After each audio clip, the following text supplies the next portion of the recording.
Et si on parlait voix? Parlons voix. Voix? Voix? Voix. Parlons voix. Qu'est-ce que représente la voix? On peut inventer, on peut créer, on peut mettre des images et on peut apprendre beaucoup de choses sur justement la santé d'une personne et la santé vocale de la personne.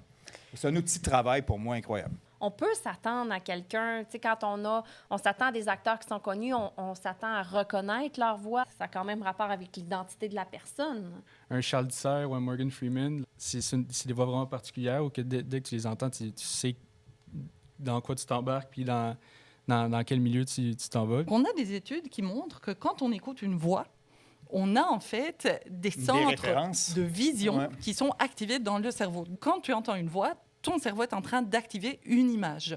Et donc, on peut dire, et il y a certains chercheurs qui le disent, la voix, c'est un visage sonore, c'est un visage auditif. Pour performer, il faut que tu vives des émotions, donc il faut que tu ailles des joies, il faut que tu ailles des aventures. Ça, effectivement, c'est très difficile de passer l'émotion. C'est vraiment d'aller chercher des émotions que tu as déjà eues pour certaines occasions, puis d'aller les chercher, puis d'aller les faire sortir comme si tu étais retourné dans le même moment. Ça fait depuis 10 ans environ que vraiment on regarde comment est-ce que notre cerveau contrôle la voix. Ce circuit-là, il est beaucoup plus ancien.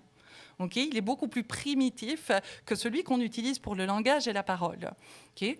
Et il est relié à notre système limbique, donc le système qui régit toutes nos émotions. C'est un geste moteur très complexe. Ça demande beaucoup de coordination musculaire. Tout un tas de muscles qui sont impliqués dans cette production-là.